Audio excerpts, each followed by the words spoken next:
Assalamualaikum warahmatullahi wabarakatuh.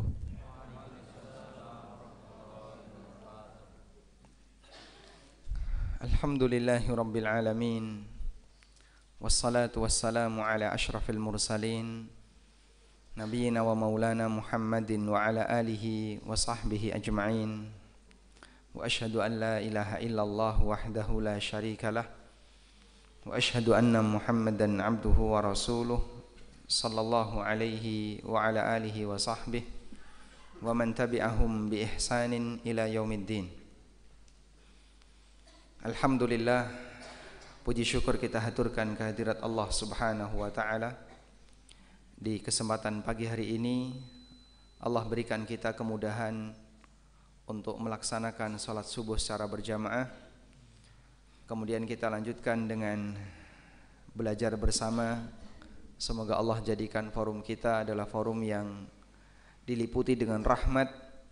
Allah turunkan keberkahan di sana dan kita bisa pulang dengan membawa kebaikan dan dosa-dosa kita diampuni oleh Allah Subhanahu wa taala.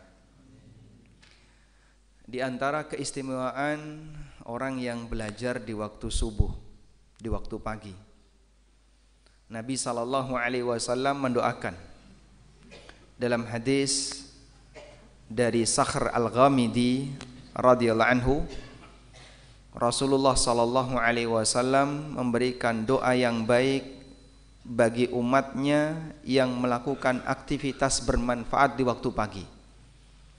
Beliau sallallahu alaihi wasallam mengucapkan doa, Allahumma barik li ummati fi bukuriha. Ya Allah, berkailah umatku di waktu paginya. Sehingga kegiatan yang bermanfaat, aktivitas yang bermanfaat ketika dilakukan di waktu pagi umumnya akan menghasilkan yang lebih banyak dibandingkan di waktu selain pagi. Makanya biasanya para santri, Anda ketika habis subuh acaranya apa? Tidur lagi? Ziyadah.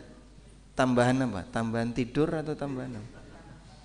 Tambahan hafalan. Masya Allah. Dan kita tekankan untuk para santri, pokoknya waktu setelah subuh jangan sampai tidur.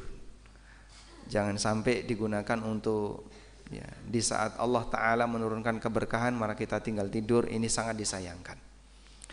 Jadi gunakan, maksimalkan waktu pagi untuk hal yang bermanfaat. Kalau bapak-bapak misalnya beraktivitas ekonomi, misalnya berdagang, ke pasar di waktu pagi, nggak ada masalah. Teman-teman yang sedang dalam posisi belajar, waktu paginya dimanfaatkan untuk banyak belajar. Insya Allah akan menghasilkan manfaat yang lebih dibandingkan waktu yang lain. Karena itulah waktu pagi adalah prime time, ya. Waktu yang istimewa untuk melakukan aktivitas yang bermanfaat. Sehingga belajar di waktu pagi oleh Nabi sallallahu alaihi wasallam dikasih nilai pahala yang lebih dibandingkan belajar di selain waktu pagi. Dalam sebuah hadis yang diriwayatkan oleh Al-Mundhiri dari sahabat Abu Umamah Al-Bahili radhiyallahu anhu, Rasulullah sallallahu alaihi wasallam pernah mengatakan, "Man ghada ilal masjid la yuridu illa ay yata'allama khairan aw yu'allima." Barang siapa yang berangkat menuju masjid di waktu pagi. Ghada itu berangkat menuju tempat tertentu di waktu pagi. Ada ghada, ada raha. Kalau ghada itu berangkat di waktu pagi, kalau raha itu berangkat di waktu rawah, di waktu sore. Man ghada ilal masjid, barang siapa yang berangkat di waktu pagi menuju masjid, la yuridu illa ayya ta'allama khairan, dan dia enggak punya niat kecuali untuk belajar, au yu'allimahu, atau untuk mengajarkan kebaikan, sehingga baik guru maupun murid sama-sama dapat nilai keutamaan. Apa kata Rasul sallallahu alaihi wasallam? Falahu ajru hajin taman hajatuhu. Maka dia mendapatkan pahala haji sempurna hajinya. Kita tidak bisa mendapatkan nilai keistimewaan semacam ini ketika Anda belajar di selain waktu pagi. Maka Nabi SAW kasih motivasi yang lebih agar orang mau hadir di majelis ilmu di waktu setelah subuh, di waktu duha, karena waktu inilah orang bisa lebih maksimal ketika belajar. Makanya sekali lagi teman-teman yang santri ya, nanti jangan merem. Jadi betul-betul 3 teknik dengan baik, jangan berpura-pura nyatet terus merem. Nanti gak dapat apa-apa ya. Baik. Di kesempatan kali ini kita akan membahas seperti yang tadi disampaikan dalam pengumuman. Apa judulnya? Menitipkan anak di pesantren. Nitip ya. Nitip atau gimana? Menyekolahkan. Istilah yang tepat gimana? Kalau titip itu kan nanti diambil lagi. Intinya kita pingin remaja-remaja Islam, bahkan tidak hanya remaja, termasuk pemuda-pemudanya, mereka mengenyam pendidikan ilmu agama. Kenapa kita mengharapkan demikian? Jadi Bapak Ibu yang dimuliakan Allah Subhanahu wa taala, kita memahami manusia ketika tidak dibimbing dengan ilmu agama, maka kondisi mereka enggak ada bedanya dengan binatang. Sebab ilmu agama inilah yang akan mengarahkan dia untuk menjadi manusia yang sejatinya. Mereka diajari bagaimana beribadah kepada penciptanya. Mereka diajari bagaimana beradab yang benar terhadap sesama manusia. Mereka diajari bagaimana cara beradab yang benar dengan lingkungannya. Dan aneka pendidikan yang lainnya yang itu diberikan oleh Allah kepada hambanya melalui agama. Nah, kalau semua ini ditinggalkan, lalu manusia diberi kebebasan, silahkan beraktivitas seperti yang kau inginkan, maka manusia tidak ubahnya sebagaimana layaknya binatang. Dan inilah yang dipesankan oleh Imam Hasan Al-Basri rahimahullah, seorang ulama di kalangan tabi'in. Silakan dicatat ya. Yang santri silakan nyatat. Di sini santri yang paling muda kelas berapa? Kelas 6. Ada yang SD ya? Ada. Yang paling senior kelas berapa? Kelas 12. Kok debat kenapa? Kelas 12 paling tinggi ya? Ada kelas 12? Coba yang kelas 12 angkat tangan. Yang kelas 12. Masya Allah. Sudah berubah Mbak? Oh belum. Masya Allah, belum. Kelas 12 yang paling tinggi. Tayyib.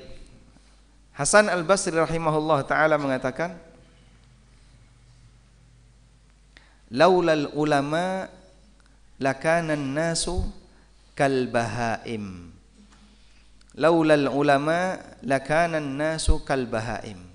Andaikan bukan karena ulama, tentu manusia itu seperti layaknya binatang ternak. Masya Allah. Jadi posisi ulama inilah yang mengajarkan kepada manusia agar menjadi manusia, sehingga dia beda dengan binatang. Tahu batasan halal haram, tahu batasan mana yang boleh dimakan, mana yang enggak boleh dimakan, ngerti batasan mana yang boleh diambil, mana yang enggak boleh diambil. Itulah manusia. Dan pendidikan itu melalui pengajaran yang diberikan oleh para ulama. Berbeda dengan orang yang sama sekali tidak mendapatkan pendidikan agama. Yang namanya sapi, Pak. Sapi itu ngerti nggak, Pak? Ini rumput punya dia, ini rumput punya tetangga. Ngerti nggak, Pak? Nggak ngerti. Ngertinya rumput tetangga lebih hijau. Ngerti nggak sapi? Nggak tahu warna kok ya. Sehingga dia nggak pernah mengerti, nggak pernah tahu ini dia boleh makan ataukah dia nggak boleh makan. Ini rumput yang halal untuk dia konsumsi ataukah yang tidak halal untuk dikonsumsi. Itu binatang nggak ngerti. Maka kalau ada manusia yang dia nggak bisa membedakan ini duit riba ataukah duit halal, berarti kan nggak ada bedanya dengan binatang. Sehingga ketika ada manusia yang dia tidak bisa membedakan ini harta yang boleh diambil, ini harta yang nggak boleh diambil, ini boleh dimakan, ini nggak boleh dimakan, dia nggak bisa bedain kayak gitu. Sama sebagaimana binatang yang tidak bisa membedakan antara mana rumput yang berhak untuk dia konsumsi, mana makanan yang halal bagi dia dan mana yang tidak halal bagi dia. Masya Allah. Belum lagi dengan urusan di bawah perut. Namanya binatang gak kenal istilah ini pasangan yang boleh dan ini yang tidak boleh, gak kenal. Makanya binatang itu gak bernasab. Ada gak binatang yang bernasab? Hah? Gak ada. Misalnya adanya jenis ya, ini keturunan Etawa ya. Kambing Etawa kawin dengan kambing pribumi boleh nggak? Boleh nggak? Dalam aturan kambing boleh nggak? Oh, nggak ada aturan kambing. Memang adanya misalnya pemurnian keturunan gen tertentu, biar ini Etawanya gennya bagus sehingga hanya kawin dengan Etawa. Sapi ini sapi misalnya sapi Lemosin, dia nggak dikawinkan dengan yang lain, itu mungkin. Tapi mereka ndak punya nasab, sehingga ini bin siapa ya? Ndak tahu kita. Dulu kawin suntik dan ndak ada identitasnya. Nah kalau manusia seperti ini, jadinya dia nggak punya nasab. Orang-orang kafir yang mereka tinggal di Amerika, di Eropa, di Afrika, di Australia dan seterusnya, itu kan nggak nikah. Mereka betul kadang punya pasangan. Dia punya pasangan, dia punya pacar, tapi tidak melalui proses pernikahan, dan kadang punya keturunan. Terus ini keturunan siapa? Ya ini dari hasil saya dengan dia. Belum tentu, bisa jadi dia juga selingkuh. Sehingga kadang anak itu nggak jelas siapa bapaknya, maka meskipun negara ya, dia memberikan jaminan, pokoknya anak ini sampai besar nanti bisa mendapatkan fasilitas sebab dia adalah citizen, dia warga negara, tapi secara nasab mereka nggak punya. Subhanallah. Dan yang namanya kejadian perzinaan, yang namanya kejadian pemerkosaan merajalela di mana-mana, akhirnya banyak di antara mereka yang nasabnya nggak jelas. Apa bedanya dengan kambing? Ini kambing bapaknya yang mana? Nggak tahu. Kalau ibunya tahu. Makanya kalau binatang itu standar yatim beda dengan manusia. Definisi anak yang yatim gimana? Man mata abuhu walam yablugh. Orang yang ditinggal mati oleh bapaknya dan dia belum balik. Itu definisi yatim dalam syariat. Tapi kalau dalam lingkungan binatang, yatim itu jika yang mati ibunya. Makanya ada istilah binatang yatim. Itu kalau ibunya mati, dia jadi binatang yatim. Kalau manusia kan tidak. Yang mati siapa? Bapaknya, itu yatim. Sebab dia punya nasab yang jelas. Makanya sekali lagi, dari sini kita bisa lihat pentingnya pendidikan agama bagi umat manusia, karena inilah yang menjadikan manusia betul-betul manusia. Mereka punya nasab yang jelas, mereka tahu tentang batasan halal haram di posisi mana, mereka ngerti bagaimana beradab yang benar terhadap lingkungan, beradab yang benar dengan sesama, mereka tahu bagaimana cara beribadah kepada Allah, agama yang mengajarkan. Karena itu para ulama menjelaskan seperti ini.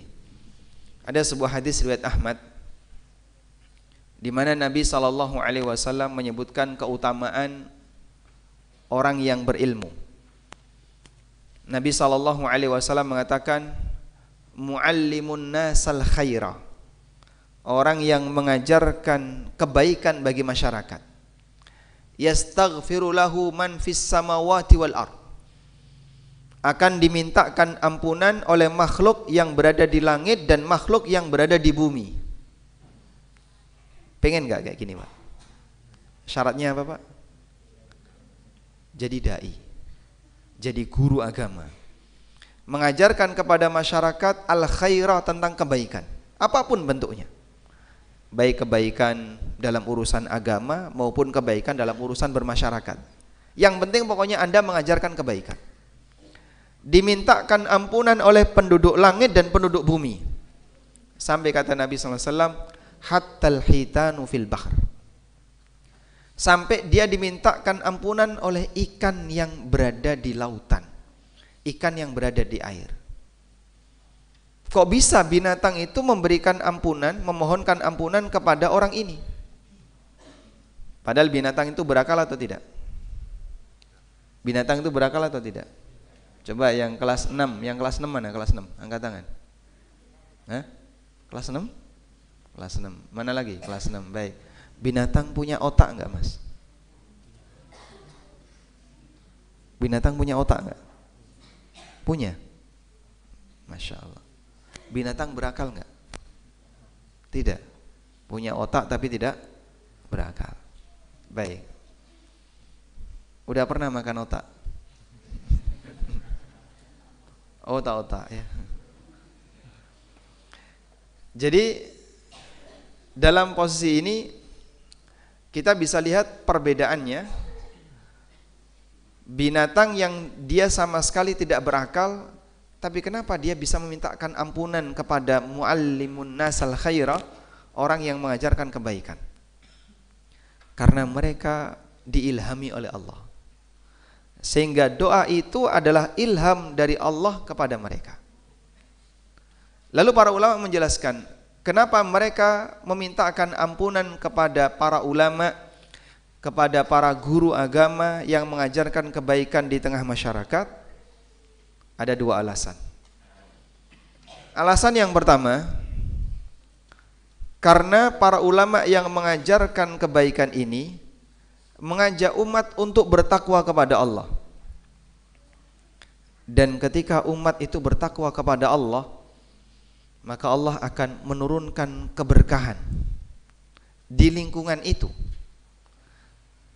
Allah turunkan hujan, Allah jadikan makanan di situ melimpah, Allah berikan keberkahan.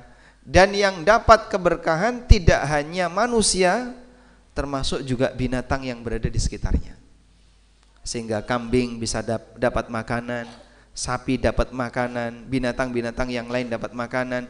Maka sebagai bentuk rasa terima kasih kalian kepada orang yang mengajarkan masyarakat untuk bertakwa kepada Allah, mintakanlah dia ampunan kepada Allah Subhanahu wa taala.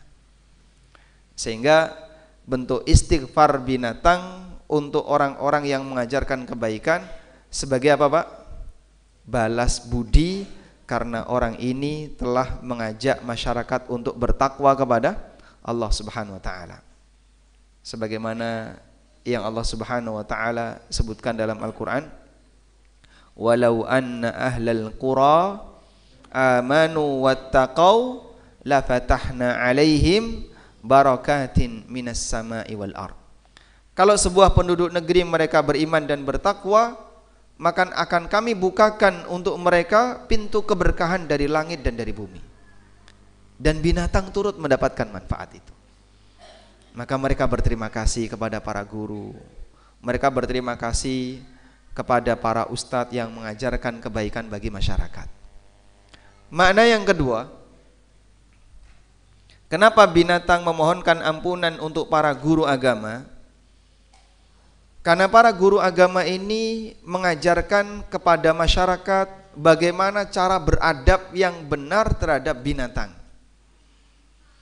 Kita kan dalam Islam diajarkan nggak boleh nyiksa binatang, nggak boleh mendolimi binatang, tidak boleh menghukum binatang. Bahkan sampai pun kalau mau menyembelih ada caranya nggak Pak? Ada. Gimana prinsip menyembelih? Gimana? Buat sebaik mungkin.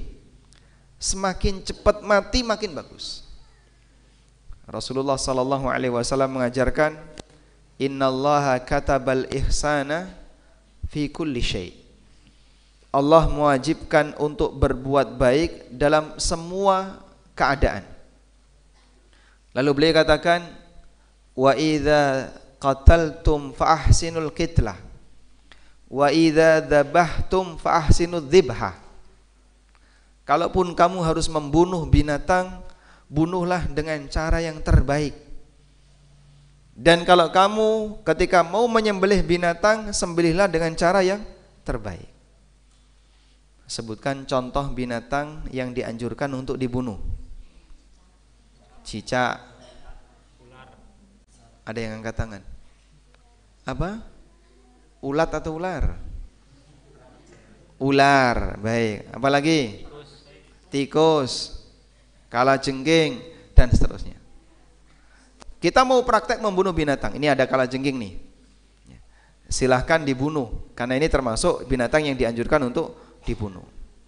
Akhirnya kalajengkingnya di-strum pelan-pelan. Itu enggak tahu nanti siapa yang duluan mati itu. Orangnya yang nyetrum disengat kalajengking atau kalajengkingnya yang mati duluan. Kayak gini boleh enggak? Enggak boleh. Kenapa Pak? Ini kan binatang yang ganggu. Misalnya kita jengkel banget sama tikus, terus akhirnya ketangkap dalam kurungan itu ya. Wah, sekarang kamu ini ketangkap. Kemarin kamu yang makan roti saya, yang ngerikiti baju saya sampai bolong, dan seterusnya. Kita jengkel banget sama ini tikus. Terus diapakan? Nah, tikusnya dicubiti. Tidak boleh. Kalaupun kamu mau membunuh, Islam mengajarin apa? Bunuhlah dengan cara yang baik, sehingga buat dia cepat mati. Makin cepat mati, makin bagus. Makanya kalaupun kita diajarkan untuk membunuh cicak, karena cicak itu ganggu, kotorannya ganggu, dia sendiri juga ganggu, karena dia bisa naik-naik ke makanan dan itu bisa berbahaya. Ad-darbatul ula, pukulan yang pertama sehingga cicak itu cepat mati, nilai pahalanya lebih besar. Sehingga kalau membunuh cicak nggak boleh pakai disiksa. Saya kuliti dulu Pak Ustadz. Oh jangan. Terus habis dikuliti gimana? Tak kasih garam. Terus dijemur. Saya lihat dia kecil-kecil tuh mati-mati. Tidak boleh kayak gitu. Sehingga bunuh dia seketika agar dia cepat mati. Maka dalam kondisi ketika orang-orang yang berilmu ini mengajarkan masyarakat untuk bersikap baik kepada binatang, menyayangi binatang, kalaupun membunuh, kalaupun menyembelih, diajarkan dengan cara yang terbaik, binatang berterima kasih kepada orang ini. Bagaimana cara binatang berterima kasih kepada orang ini? Allah ilhamkan kepadanya agar mereka memohonkan ampun kepada orang yang berilmu. Masya Allah, keutamaan yang luar biasa. Coba fokus yang teman-teman. Ini santri kok malah guyon sendiri? Itu kenapa? Golek tumo. Oh nyatet ya, baik. Jadi pengajar kebaikan bagi masyarakat, mereka mendapatkan nilai keutamaan, dimintakan ampunan oleh penduduk langit dan bumi. Maka teman-teman yang saat ini sedang belajar di pesantren, termasuk juga bapak-bapak yang saat ini belajar di forum-forum kajian, maksimalkan sampai kira-kira Anda bisa mengajarkan kebaikan bagi masyarakat. Nah, di luar yang berdiri itu kenapa Pak? Oh parkir, Masya Allah, enggak apa-apa ya, panitia berarti. Saya kira peserta yang nggak dapat tempat duduk. Nah selanjutnya begini ya, umat Islam ini kan mereka hidup dalam jangka waktu yang panjang. Sejak zaman Nabi SAW sampai sekarang. Dan terus satu generasi bersambung dengan generasi berikutnya, terus demikian. Sehingga mereka ibarat generasi yang sedang melakukan perjalanan. Umat ini ibarat masyarakat yang sedang melakukan perjalanan. Kita ini seperti rombongan. Nah, dalam proses melakukan perjalanan, dalam proses rombongan ini melakukan aneka kegiatan, tentu dipastikan akan ada banyak masalah. Masalah 1, masalah 2, masalah 3 bermunculan. Dan masalah itu butuh apa, Pak? Butuh jawaban, butuh pengarahan, agar masyarakat punya panduan ketika mereka punya masalah. Saya kasih contoh misalnya. Kalau misalnya ya, di daerah Banjarnegara, tidak ada satupun tokoh masyarakat yang paham tentang ilmu waris misalnya. Padahal yang namanya kasus ilmu waris di semua tempat ada nggak, Pak? Ada. Karena ada orang mati. Di sini ada orang mati, maka ada kasus warisan. Di sini ada orang mati, ada kasus warisan lagi. Dan mereka kadang sengketa, kadang mereka bingung bagaimana cara membagi waris yang benar. Mereka nggak tahu bagaimana cara membagi wasiat yang benar. Mereka nggak ngerti. Kasus ini butuh jawaban. Nah, ketika mereka nggak ngerti, sementara mereka butuh jawaban, mereka akan mencari. Seharusnya siapa yang harus memberikan jawaban ini? Orang Banjar yang paham ilmu waris. Cuman masalahnya, Pak, di sini nggak ada. Mereka tanya kepada siapa? Tanya Ustadz Fulan, saya nggak ngerti masalah ini, Pak. Tanya ke Ustadz itu, beliau juga jawaban, nggak bisa saya masalah ini. Akhirnya banyak tokoh agama di sini nggak ada satupun yang bisa memberikan jawaban. Misalnya ya, ini sebuah perumpamaan. Dalam posisi itu masalah ini tidak terpecahkan. Ini kalau kita buat perumpamaan, berarti ada kebutuhan umat yang tidak terselesaikan. Ibarat orang melakukan perjalanan, butuh bekal tapi tidak ada yang menyediakan. Sehingga ketika bekal itu tidak ada, mereka tidak akan bisa sempurna ketika melakukan perjalanan. Kita butuh bensin, tidak ada yang jualan bensin. Ya akhirnya nunggu sampai ada yang bisa menyediakan bensin, baru bisa melanjutkan perjalanan. Kita butuh makanan, nggak ada yang bawa makanan. Akhirnya rombongan dalam kondisi lapar. Kita butuh minuman, nggak ada yang menyediakan minuman, sehingga rombongan dalam kondisi kehausan. Makanya di tengah umat ini harus ada orang yang bisa menyediakan kebutuhan masing-masing yang harus disediakan di tengah umat. Nah, kebutuhan umat itu berwarna-warni. Contoh, umat ini butuh guru ngaji, Pak. Di pelosok sana, Pak, ada banyak kaum muslimin yang mereka masih buta huruf Al-Quran. Terus gimana? Gak ada yang ngajarin, Pak. Lalu ya mereka kalau membaca Fatihah itu kayak mau copat ya. Kayak mau gending gitu. Gak cetho itu, Pak, gak jelas. Salah semuanya.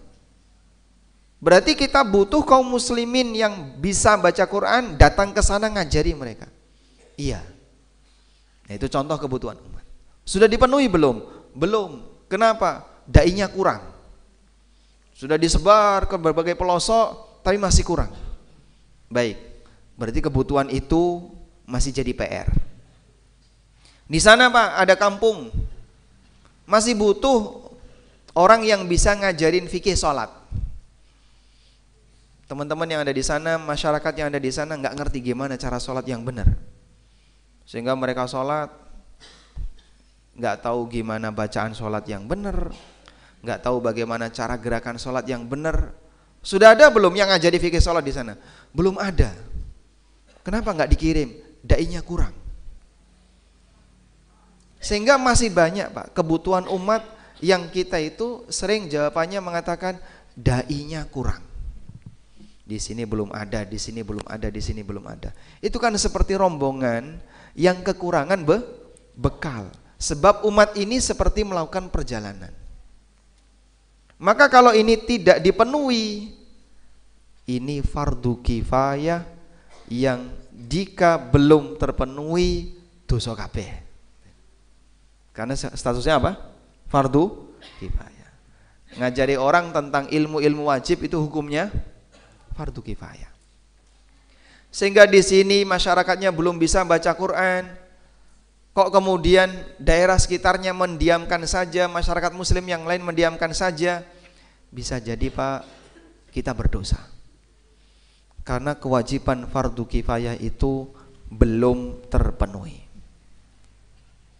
Yang lebih ke atas lagi, dalam kasus misalnya masalah muamalah, Pak, masyarakat kita butuh jawaban Pak. Ini ada banyak kasus teman-teman tuh pengen ngerti gimana hukum bisnis online yang benar, gimana hukum transaksi jual beli yang benar, bagaimana rincian tentang hukum-hukum agar orang terhindar dari riba. Mungkin banyak orang yang nggak tahu, akhirnya melanggar. Kenapa melanggar? Saya nggak ngerti Pak, kalau seperti ini riba. Nggak pernah ada yang ngajarin. Berarti di masyarakat butuh orang yang paham seperti ini agar mereka cukup mendapatkan pengajaran tentang ilmu masalah itu. Dan yang kayak gini Pak masih kurang. Sekali lagi, masih kurang. Nah itu yang diandalkan pesantren. Pondok pesantren inilah yang diandalkan. Semoga nanti mereka yang mondok bisa jadi generasi yang mencukupi kebutuhan masyarakat, menutupi kebutuhan masyarakat yang masih kurang. Cuman pesantren itu belum menjadi tempat belajar favorit ya. Sehingga kan rata-rata kayak gini ya. Ada orang pinter nih, orang pinter. Besok cita-citamu jadi apa? Saya pingin jadi petani. Wah, diketawain masyarakat. Wong pinter kok jadi petani. Cita-cita jadi petani itu baik atau buruk? Ada nggak yang cita-citanya jadi petani? Jadi petani ya. Nah, itu ada kasus ya. Anak SD ditanya sama gurunya satu-satu. Kamu cita-citanya jadi apa? Pilot, polisi, tentara, terus insinyur, apalagi nanti jadi kerja, jadi dokter. Rata-rata cita-cita itu seolah-olah adalah profesi yang punya status sosial, biar dianggap masyarakat, jadi ASN. Lalu ada salah satu siswa, kamu pengen jadi apa? Jadi petani. Dimarahi sama gurunya. Apa salahnya anak jadi petani? Kalau orang nggak boleh bercita-cita jadi petani, lama-lama petani itu punah di muka bumi. Ya Pak ya. Nanti nggak ada petani. Akhirnya yang menyediakan bahan makanan nggak ada. Karena semua orang nggak mau jadi petani. Itu lama-lama adalah punah. Makanya petani sekarang jadi manusia langka. Gitu. Harus dilestarikan itu Pak. Baik. Itu salah satu di antara contoh kalau tidak ada manusia yang saling melengkapi. Kamu harus ada di sini, kamu harus ada di sini, kamu jadi ini, jadi ini. Kalau nggak ada yang saling melengkapi, akhirnya ada kebutuhan masyarakat yang tidak terpenuhi. Dan itu bisa berbahaya. Dan kebutuhan kita terhadap dai, terhadap guru agama masih sangat kurang. Masih banyak kaum muslimin yang belum kebagian pendidikan agama yang benar, yang tinggal di pelosok-pelosok ya, yang berada di daerah-daerah. Belum ada yang ngajarin tentang bagaimana cara baca Quran yang benar, belum ada yang ngajarin bagaimana cara sholat yang benar, belum ada yang ngajarin bagaimana cara bayar zakat pertanian yang benar. Yang Wonosobo, mana Wonosobo? Satu di belakang, dua ya. Banjarnegara pertanian banyak nggak Pak? Banyak. Gimana cara bayar zakat sawi?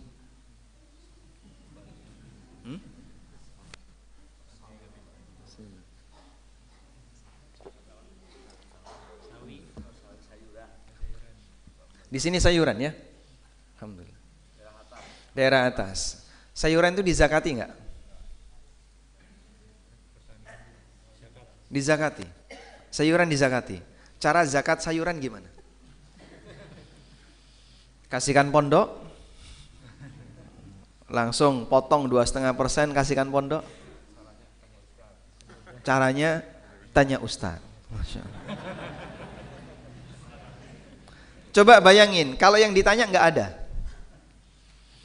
buka YouTube. Masya Allah.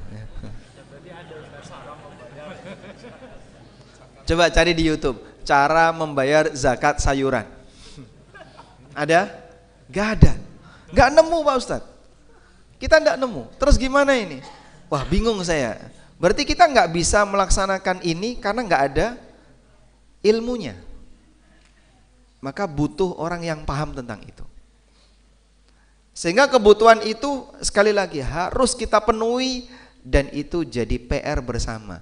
Kalau belum terpenuhi, fardu kifayah ini belum tertutupi, maka semua orang yang punya tugas untuk mewujudkan ini hukumnya apa?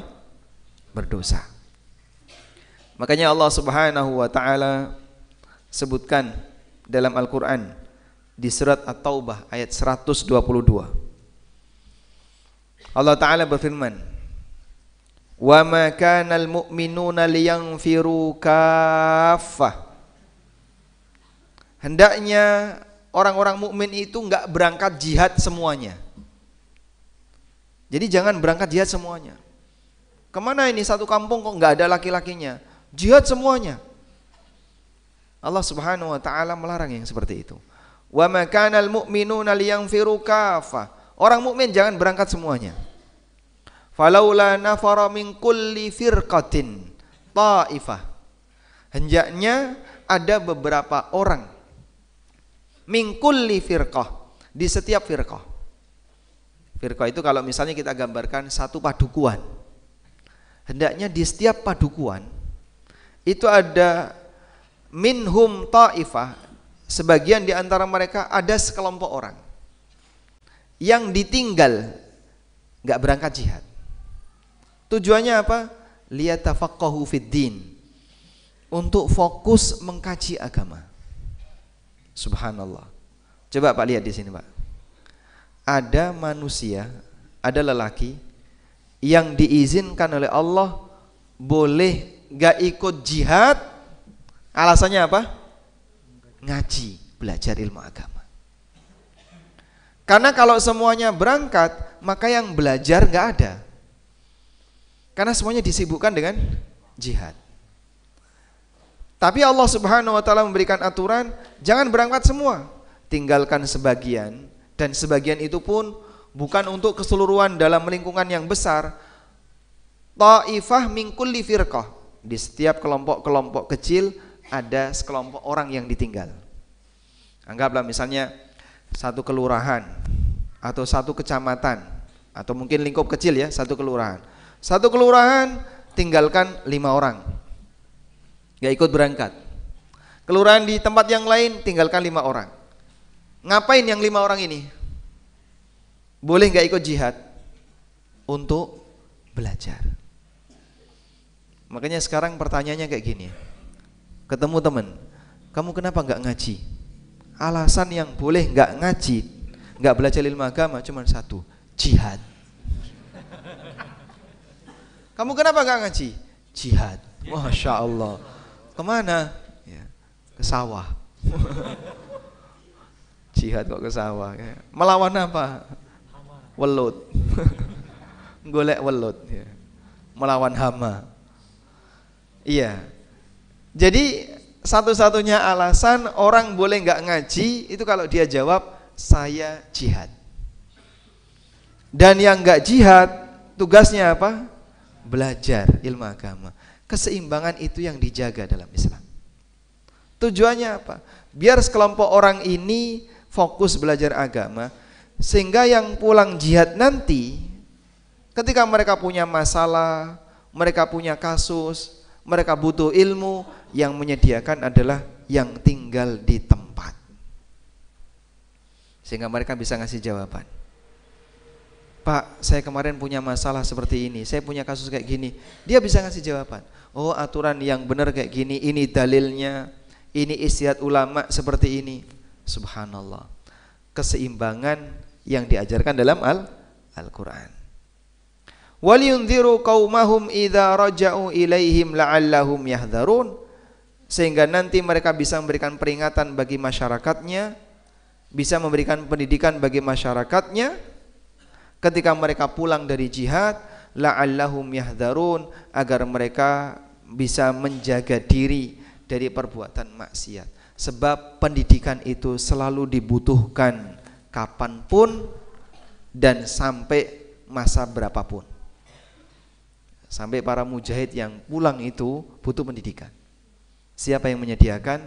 5 orang per kelurahan tadi, 5 orang di setiap kelurahan tadi, mereka yang ngajari para mujahid yang pulang. Nah, sekarang kan masyarakat kita tidak sedang jihad. Mereka sedang sibuk dengan aneka aktivitas dunia. Ada yang kerja di kantor, ada yang kerja di pasar, ada yang kerja di tempat A, di tempat B. Mereka sedang sibuk dengan aktivitas dunia. Boleh nggak semuanya kayak gitu? Udah semuanya fokus aktivitas dunia. Jangankan aktivitas dunia, yang jihad saja Allah perintahkan apa? Tinggalkan sebagian. Fokus untuk belajar ilmu agama. Dari sinilah nanti sumber pendidikan agama itu akan disebarkan. Sehingga kalau sekarang masyarakat semuanya fokus untuk kepentingan dunia, maka harus ada beberapa orang yang disediakan, ini adalah bibit dan calon ulama yang nanti akan ngajari masyarakat. Kalau ini tidak disediakan, satu kelurahan dosa semuanya. Ada keterangan yang disampaikan dalam Mausu'ah Fiqhiyah, ensiklopedia fikih Islam. Dalam keterangan itu dinyatakan, walladzina dinullaha alaih, yang kami yakini sebagai bagian dari agama Allah adalah annahu la budda ayyakuna fil ummah ulama'u mutakhassisun. Di masing-masing umat itu harus ada ulama mutakhassis, ulama yang pakar dalam bidang ilmu tertentu. Ala ilmin, dia mempelajari bidang ilmu tertentu, bi kitabillah wa sunnati rasulihi wa mawatina ijma', paham tentang kitabullah, sunnah Nabi SAW, ngerti tentang titik-titik mana yang ada ijma', wa fatawa sahabah, ngerti tentang fatwa-fatwa para sahabat, para tabi'in, wa man ja'a ba'dahum, dan pendapat para ulama generasi setelahnya. Yang memenuhi standar ini di masyarakat kita nampaknya masih sedikit sekali. Kita masih sangat butuh jamaah. Makanya coba ditargetkan Pak ya, anak-anaknya yang masuk pondok, harapan besar orang tua semoga jadi doa. Harapan orang tua semoga jadi doa. Miliki harapan besar. Kamu saya pondokkan bukan untuk kamu, tapi kamu saya pondokkan untuk umat. Sehingga kamu nggak boleh hanya belajar cukup kepentingan pribadi ya. Pak, ya, cukup di sini Pak. Yang penting sudah bisa sholat, sudah bisa baca Quran, sudah bisa cara ibadah yang benar, cukup. Enggak, kamu harus bisa lebih dari itu. Sebab masalah di umat sangat banyak. Kamu sedot itu ilmu gurumu sebanyak-banyaknya, biar nanti kamu bisa membuat lembaga pendidikan yang sama di kampung kamu.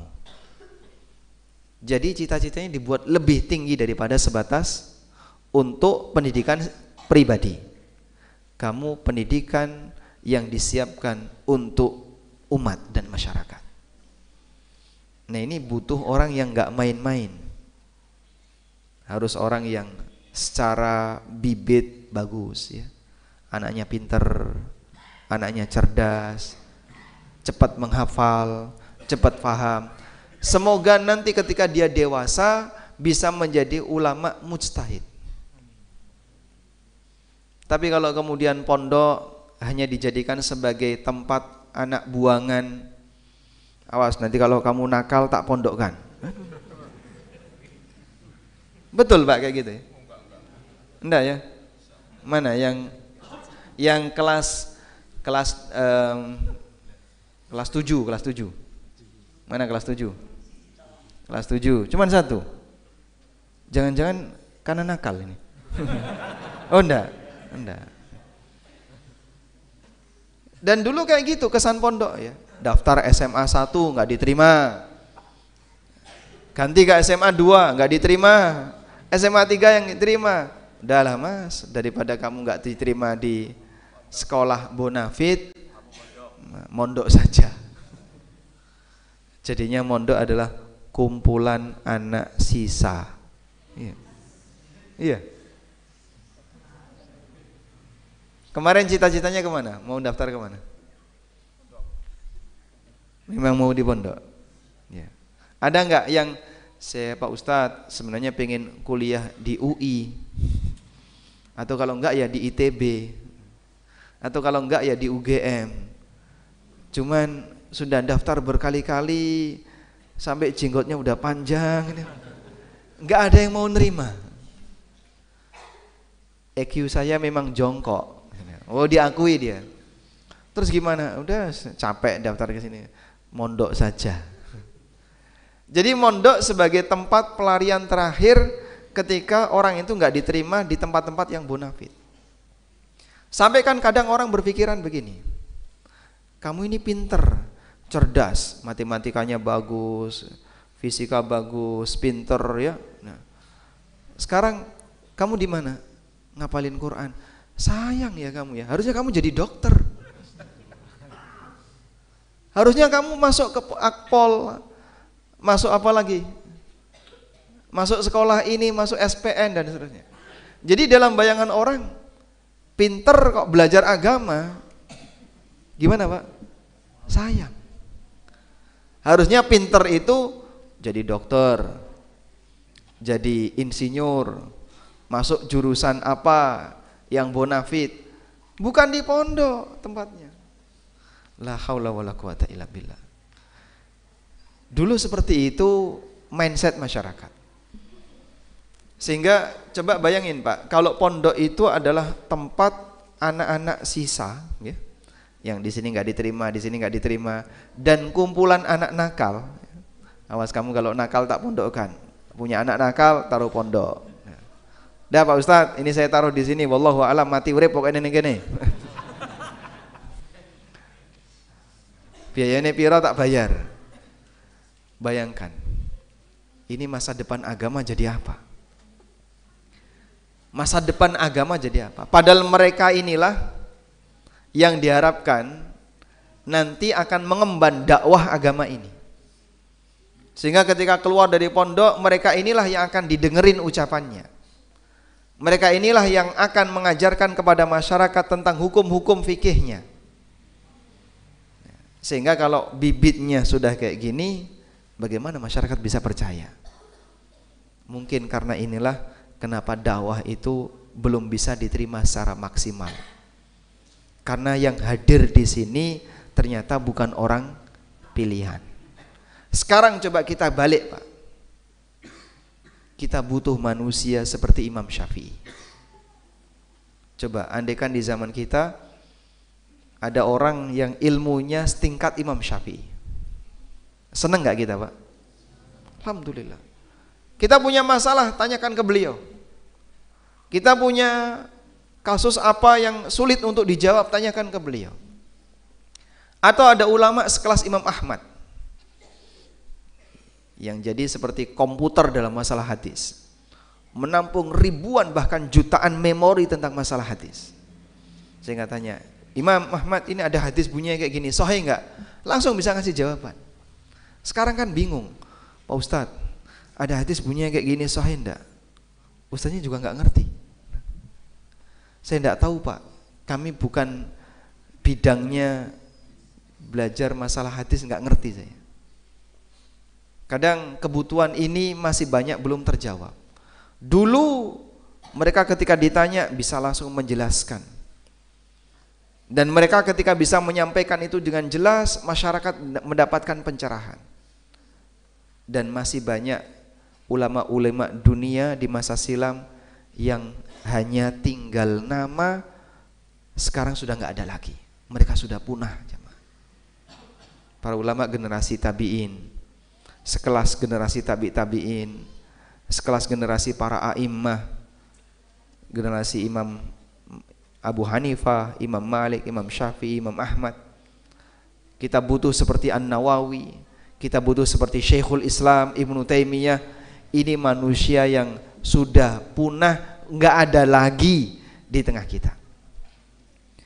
Nah, yang kelasnya mujtahid seperti ini nggak boleh, Pak. Orang yang IQ-nya jongkok nggak boleh.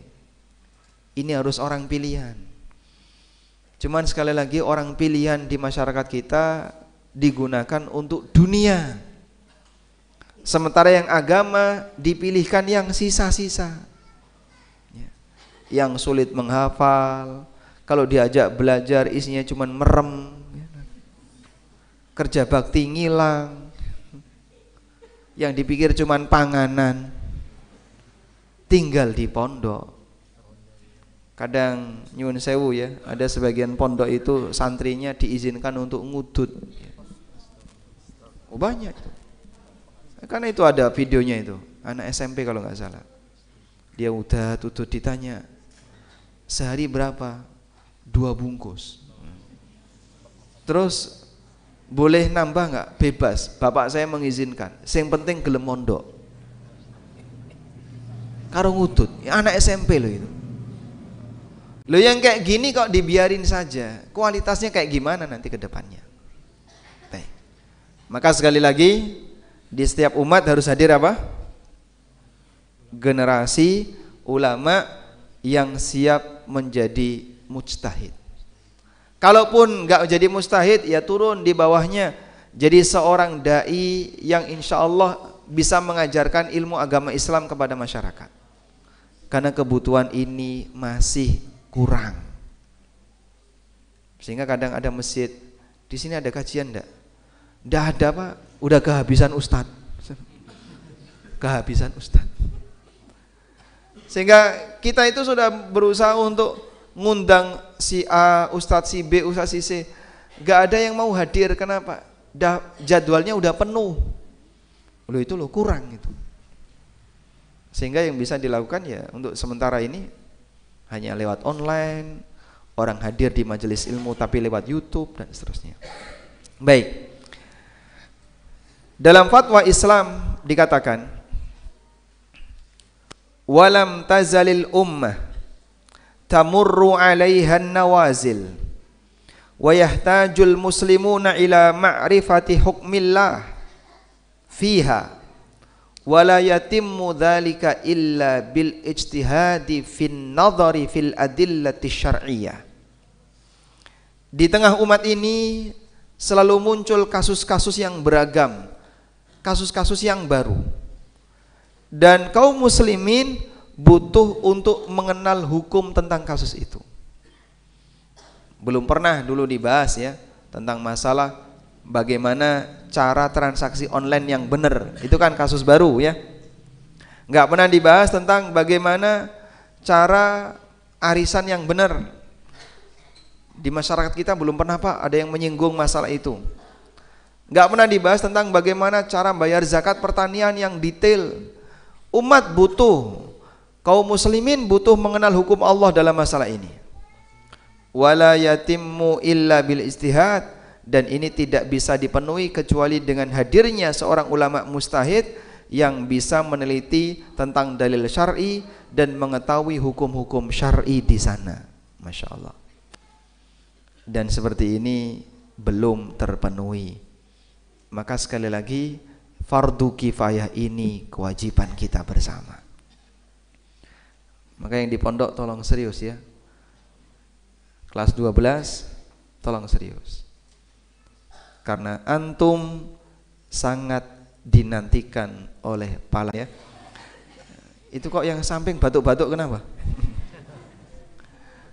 Karena antum dinantikan oleh umat. Sehingga nanti ketika Anda keluar dari pesantren, lulus, umat sedang menantikan.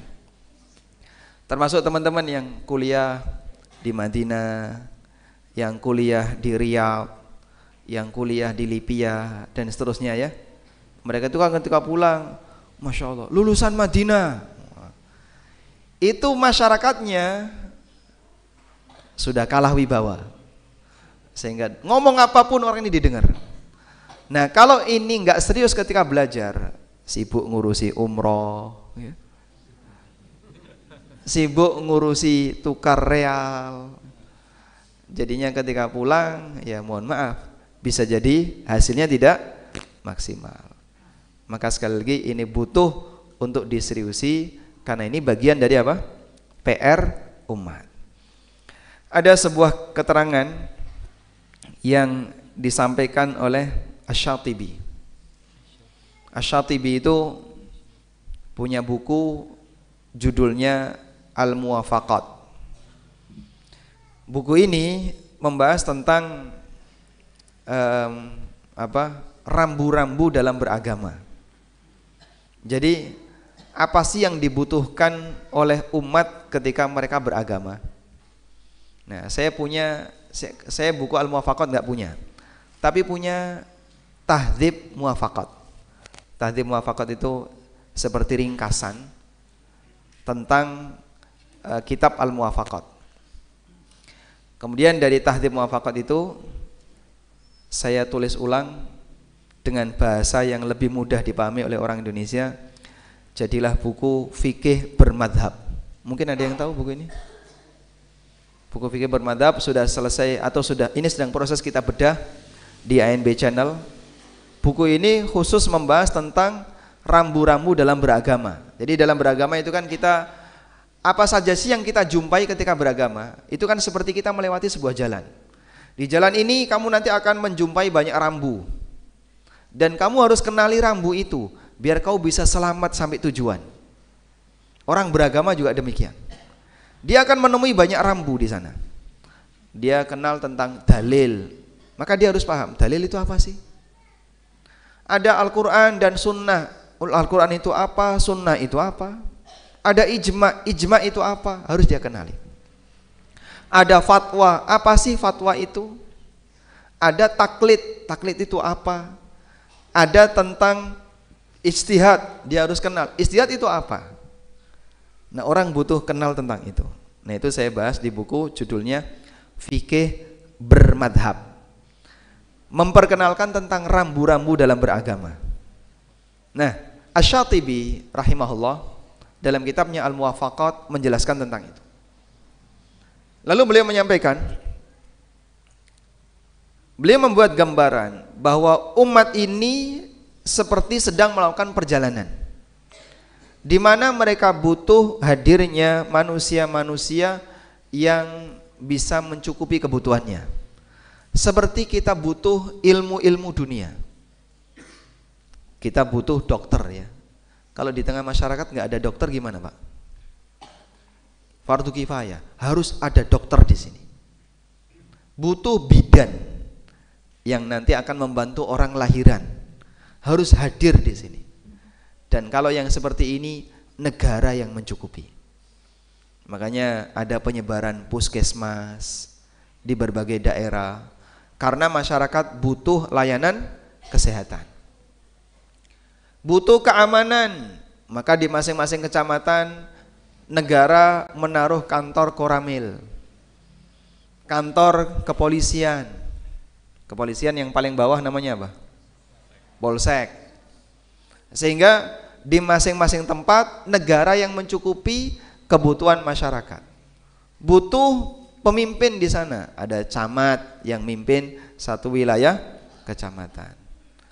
Sehingga di masing-masing tempat kebutuhan itu dicukupi oleh negara untuk urusan dunia. Nah sekarang untuk urusan agama Pak, untuk urusan agama. Untuk urusan agama kan negara tidak memberikan kecukupan ya. Tidak ada kan kemudian negara menerjukan di sini butuh 100. Sudah? Maka kata Asy-Syatibi, umat itu seperti itu. Wa in kana bihi quwwatu zadin fis sayri ila ayyasila ila aqsal ghayat fil mafrudatil kifaiyah Ketika umat ini memiliki bekal kekuatan dalam melakukan perjalanan hingga dia bisa sampai ke puncak tujuan dalam masalah fardu kifayah, maka umat ini akan bisa diantarkan ke tujuan dengan selamat. Wa fillati yanduru man yasilu ilaiha, dan terutama dalam hal yang jarang orang bisa mencapainya, kal ijtihad fi syariah, seperti para mujtahid dalam masalah ilmu syariah, wal imarah, atau dalam kepandaian memimpin.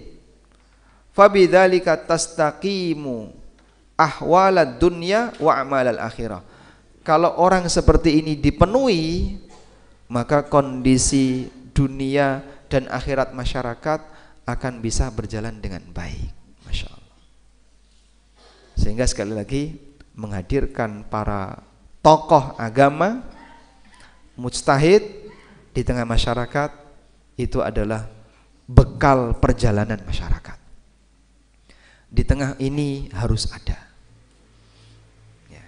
Kemarin jamaah ya, pada waktu orang melakukan berangkat haji, para jamaah haji berangkat dari Indonesia sampai ke Saudi, itu kan dibekali oleh pemerintah dengan 1 pembimbing, 2 petugas haji yang tersebar di mana-mana, yang ketiga petugas medis.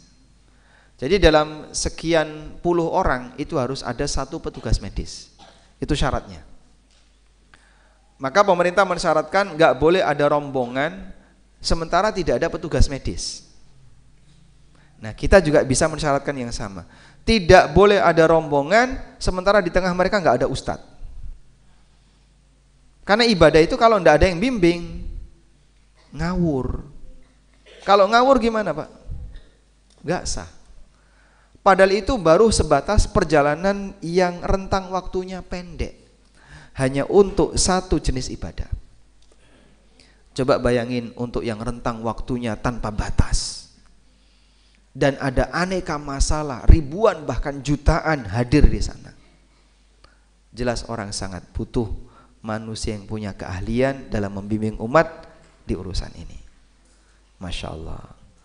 Baik, alhamdulillah. Ini sudah kelebihan waktu saya. Tadi sampai jam berapa Ustaz? 6:10. Nah, ini sudah kelebihan 5 menit ya. Baik, mungkin demikian yang bisa kami sampaikan, semoga bermanfaat. Wassallallahu ala nabiyyina Muhammadin wa ala alihi wa sahbihi wasallam. Alhamdulillah, jazakumullahu khairan wa barakallahu fikum kepada Ustadz Amin Nurbait yang telah memberikan materi kajian pada pagi hari ini. Semoga kita bisa memahami apa yang beliau sampaikan dan bisa mengamalkan untuk kehidupan sehari-hari. Baik Ustadz, kita lanjutkan. Sesi selanjutnya adalah untuk sesi tanya jawab. Ini sudah ada yang masuk Ustadz, pertanyaan. Yang pertama, Assalamualaikum Ustadz. Waalaikumsalam warahmatullahi wabarakatuh. Bolehkah ketika kita membutuhkan jawaban atas pertanyaan teman mengenai ilmu agama, menjawabnya dengan memberikan link jawaban dari video Ustadz di YouTube? Kemudian yang kedua, mau dijawab dulu atau lanjut Ustadz? Baik, Masya Allah. Saya diperintahkan untuk jawab dulu. Saya bertanya Ustadz. Oh gitu. Bolehkah kita ngasih jawaban dalam bentuk dikasih link? Link apa ini? Video atau artikel? Video Ustadz. Video ya. Dikasih link, insya Allah kalau Anda tidak bisa memberikan jawaban secara langsung, justru lebih bagus Anda alihkan ke yang lain. Silahkan baca ini, biar dia bisa mempelajari sendiri. Karena kalau kemudian kita belum punya ilmu yang cukup untuk berikan jawaban, lalu nekat jawab, justru ini berbahaya. Maka sebaiknya Anda kasih link, insya Allah itu lebih bagus. Ya udah, silakan tonton video ini, nanti ada jawabannya di situ. Kok panjang? 1 jam. ditonton bareng ya. Kalau ditonton bareng kan didengerin betul-betul itu. Tapi kalau dia cuma dikasih link, nggak ada pengawasan, nggak jaminan kalau dia nonton. Maka kalau dia ditonton bareng itu lebih bagus. Dan akan bagus kalau dibuat diskusi. Jadi misalnya begini, ini teman-teman satu kampung ya. Di Padukuan A ini ada beberapa ikhwah yang sudah ngaji ya. Mereka sering sholat bareng, kumpul bareng dan seterusnya. Nah sesekali waktu coba kita bedah video ya. Bedah video, satu video diangkat. Dah, sekarang kita akan tonton bareng. Nanti habis nonton bareng, kita saling mengumpulkan fawaid. Kamu dari nonton ini dapat apa?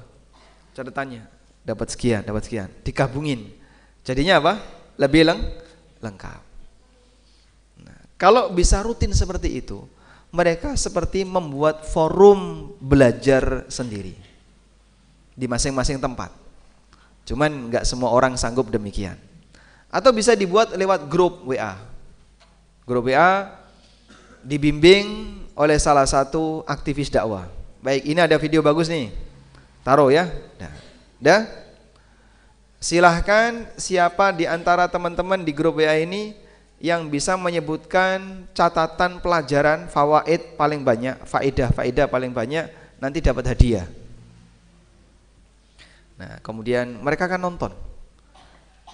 Di tengah mereka nonton ada misalnya yang menyebutkan ya beberapa pelajaran dari video ini 1, 2, 3. Insya Allah dengan demikian masyarakat akan terdidik dengan maksimal. Karena tidak semua orang kadang mau nonton, pikir dia kelamaan. Apalagi wah kuota saya sayang ya. Kalau dipakai belanja itu nggak mikir kuota, marketplace dibuka kapanpun. Tapi kalau suruh nonton video mikir kuota. Wallahu a'lam. Taib, Ustadz jazakumullahu khairan. Pertanyaan kedua, kondisi kemampuan atau standar seperti apa yang harus kita miliki agar dapat mengajari ilmu kepada orang lain? Nah, kondisi kemampuan dan standar seperti apa yang harus kita miliki agar kita bisa mengajarkan ilmu kepada orang lain? Intinya dua. Pertama, Anda paham materi. Yang kedua, Anda bisa mengajarkan materi. Intinya dua itu. Misalnya, saya sudah paham tentang materi bagaimana cara wudhu yang benar.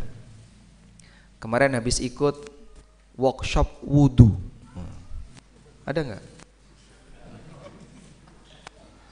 Nggak ada Pak. Di sini adanya workshop tentang pelatihan membesarkan sayuran, ya. Pelatihan apa? Ada ya? Biasanya kan ada ya penyelenggaraan pelatihan pertanian. Kalau pelatihan tentang sholat, tentang apa, rasanya nggak ada. Karena orang nggak begitu perhatian dengan ini. Coba sekali kita buka workshop sholat. Sehingga dalam pelatihan itu dikasih teori. Habis dikasih teori, contoh praktek. Nah, marem itu ya jamaahnya. Begitu meninggalkan workshop, sudah jadi sarjana lulusan sholat. Maksudnya paham tentang fikih sholat. Sehingga dalam satu workshop itu dibedah itu semua. Tentang bagaimana sholat, rincian hukumnya, bagaimana cara sholat yang benar. Ketika itu dibedah sampai selesai, maka orang ini akan paham tentang materi sholat. Yang kedua, dia bisa ngajar. Saya punya keterbatasan. Apa? Kalau ngomong di depan suka grogi, gemeteran, sampai hafalan hilang semua. Sehingga dia suruh ngajar itu enggak bisa. Dia punya keterbatasan seperti itu. Ya sudah, kalau kayak gini mohon maaf, berarti kamu enggak usah ngajar. Ada juga orang yang punya keterbatasan ketika bicara. Kalau bicara ya, dia enggak bisa bicara. Dia enggak bisu. Tapi kalau bicara susah. Ya, berarti dia tidak punya kemampuan dalam mengajar. Baik, gantikan yang lain.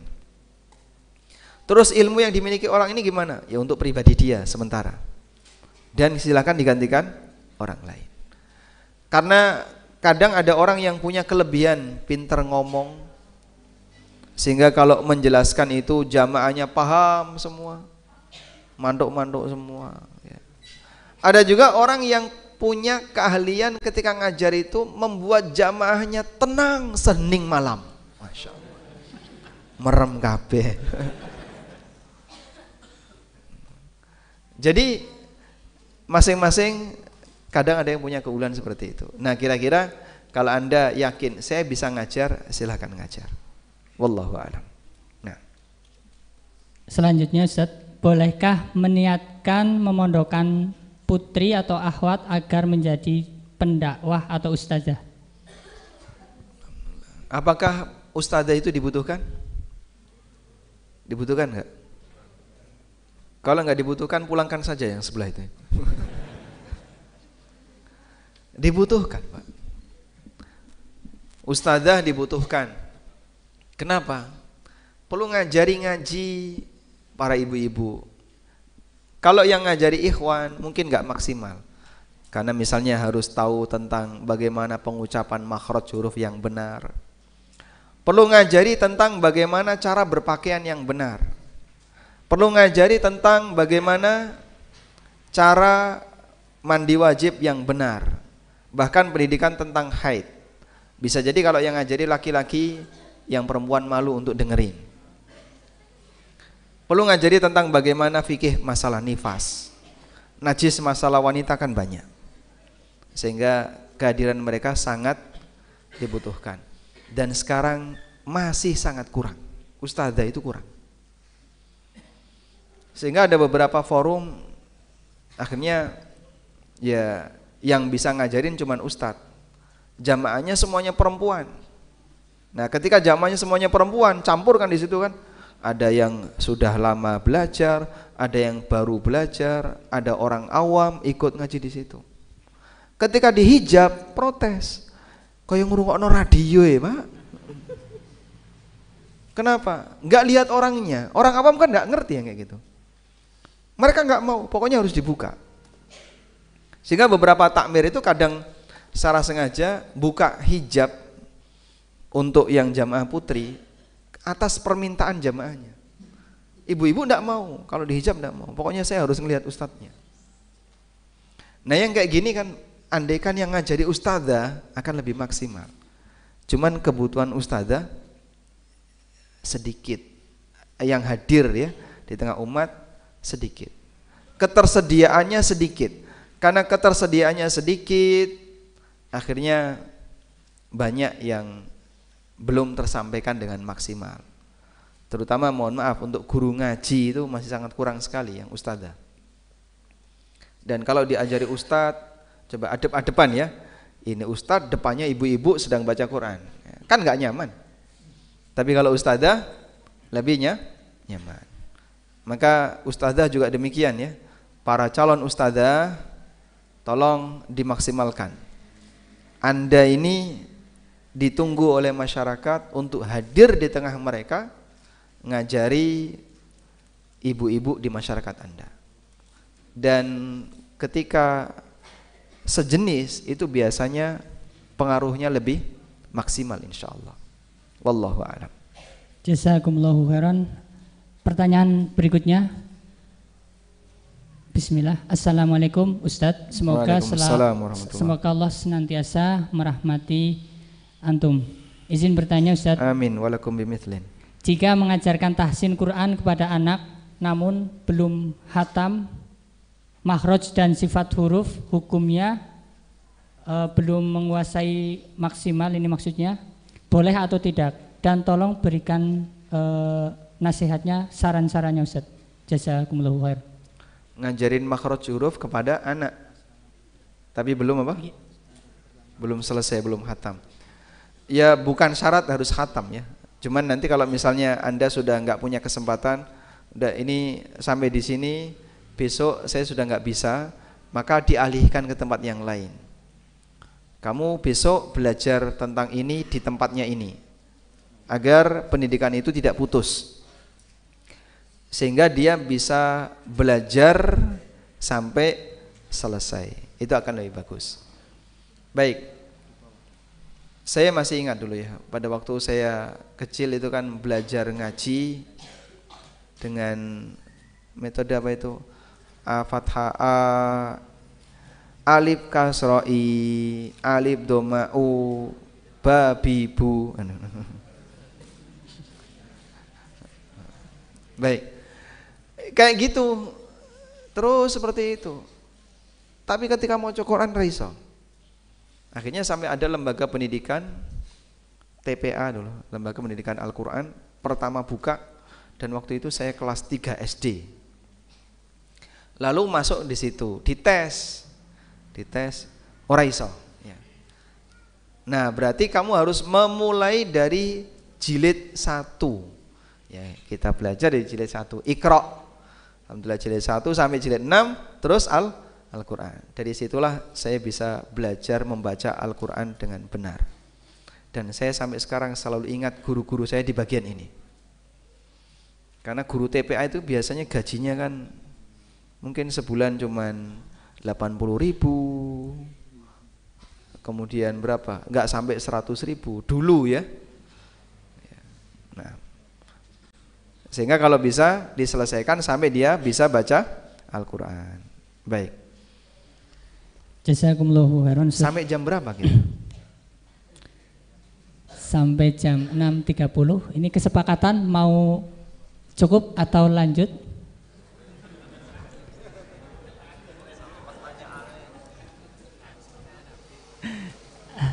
Lanjut lagi Ustaz. Ini ternyata pertanyaan masih banyak Ustaz, yang di jamaah putri juga kelihatannya banyak. Monggo dikumpulkan kemudian ditaruh di depan atau ketemu dengan panitia yang ikhwan di depan sudah siap. Tafadhol untuk jamaah putri yang sudah dikumpulkan pertanyaannya. Dan kepada para jamaah setelah kajian nanti silahkan ada kopi dan teh di samping sebelah kiri masjid dan sebelah depan untuk jamaah ikhwan, dan jamaah hawa di sebelah kanan dan juga depan sebelah kanan. Kita lanjut pertanyaan. Ini ada pertanyaan tentang membunuh tikus. Cara membunuh tikus. Bolehkah membunuh tikus dengan cara diceburkan langsung di kolam lele? Diceburkan sama perangkapnya. Iya. Memang dilema kalau kita nangkep tikus pakai perangkap itu ya. Itu cara bunuhnya gimana, Pak? Hah? Bingung ya? Ditusui nggak kena-kena itu, dia lari terus ya. Siram air panas? Nggak boleh kalau disiram air panas. Jadi membunuh dengan api, dengan air panas itu nggak boleh. Ya. Kalau bisa Anda tusuk sehingga cepat mati, itu insya Allah yang terbaik. Tapi kalau tidak bisa Pak Ustaz, susah sekali. Nah, gimana kalau kita buat dia kelaparan sampai mati? Oh jangan, itu paling menyakitkan itu ya. Karena kan dia matinya bertahap, pelan-pelan. Tikus itu walaupun kelaparan nggak bunuh diri. Beda dengan manusia. Sehingga nggak ada tikus kok membentur-benturkan kepalanya gitu ya, biar mati, itu nggak ada. Nah, sehingga kalau memang semua pilihan ini tidak bisa, mungkin Anda bisa kasih racun. Itu cepat itu. Ada racun yang cuma hitungan 15 menit mati dia. Nah insya Allah kalau Anda bisa kasih itu akan lebih baik. Yang penting pokoknya semakin cepat mati makin bagus. Kalau dicelupkan di air itu berapa menit mati? Lama? Setengah jam? Hah? Iya nggak diangkat. Dicelupkan terus gak diangkat, berapa lama? 5 detik. Cepet. Hah? Lele doyan tikus. Nanti malah dia lari di dalam dia. Baik, intinya pokoknya silakan dibunuh dengan cara yang paling cepat. Cukup? Jazakumullah khairan. Satu lagi Ustaz. Satu lagi. Ini dari Ummahat Ustaz. Bismillah, bagaimana cara memberikan motivasi terbaik untuk anak ketika anak sedang merasa jenuh di pondok selain dengan memberikan nasihat kebaikan yang akan didapat karena kadang anak bosan dengan nasihat tersebut. Kadang anak bosan dengan nasihat. Nah, kalau udah bosan dengan nasihat, gimana cara dinasihati? Kasih hadiah ya. Kasih duit gimana kira-kira? Baik. Memang terkadang kalau namanya orang beraktivitas yang monoton ya, pondok itu kan kesannya monoton ya. Kok cuman gini-gini terus, itu monoton. Nah, salah satu di antara cara yang bisa dilakukan adalah pertama, mungkin sesekali pihak pondok ngajak anak-anak refreshing. Keluar misalnya. Di Banjarnegara kan banyak sekali ya tempat-tempat wisata ya. Taruh di mana? Di Dieng. Dah kamu kedinginan di sini baru kita pulang. Atau taruh di mana lagi? Jadi intinya buat mereka sesekali refreshing. Nah, kalau udah refreshing balik, semoga nanti seger lagi. Nah, tapi jangan terlalu sering. Nanti habis refreshing minta refreshing lagi. Mungkin pondok bisa membuat metode pembelajaran yang terbarukan. Jadi tidak sama seperti biasa. Sesekali di lapangan. Sesekali di mana lagi ya. Intinya dibuat lebih bervariasi.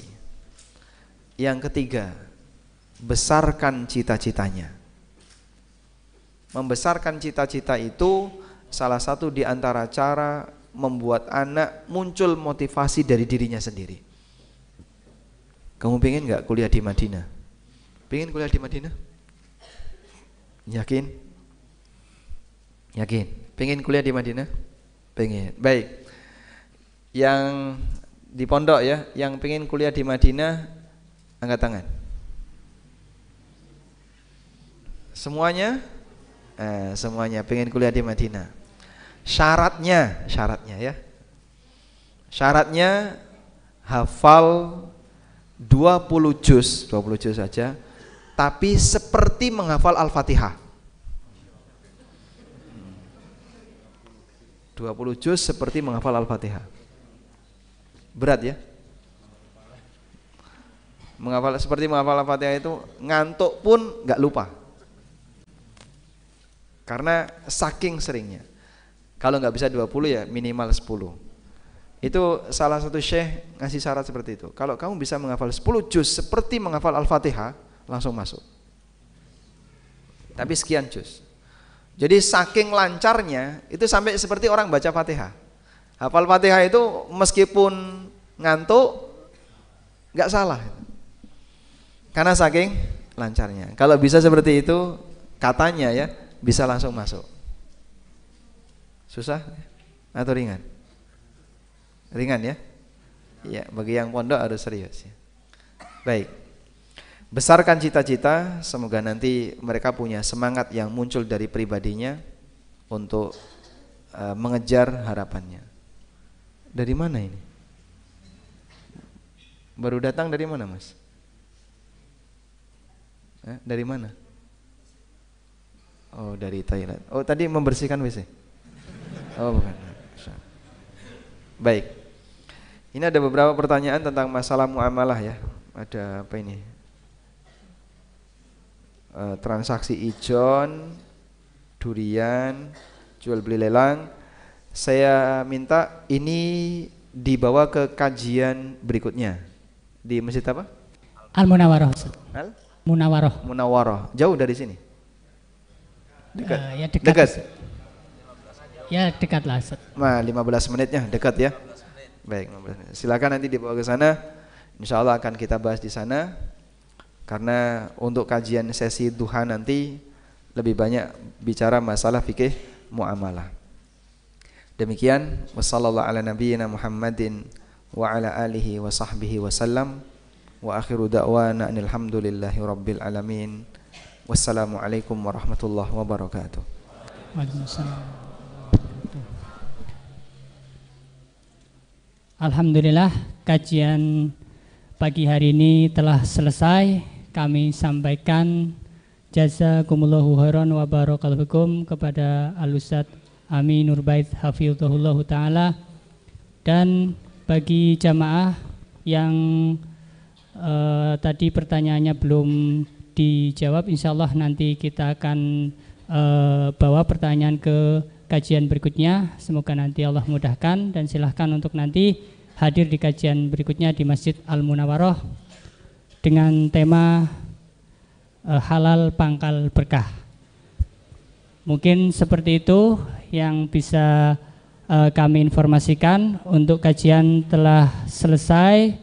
Silahkan bagi jamaah yang mau minum kopi dan teh untuk ke teras depan masjid dan sebelah kanan kiri masjid. Sekian, kita tutup acara pada pagi hari ini dengan doa kafaratul majelis. Subhanakallahumma wa bihamdika asyhadu an la ilaha illa anta astaghfiruka wa atubu ilaik. Mohon maaf atas segala kekurangan. Billahi taufik wal hidayah. Assalamualaikum warahmatullahi wabarakatuh.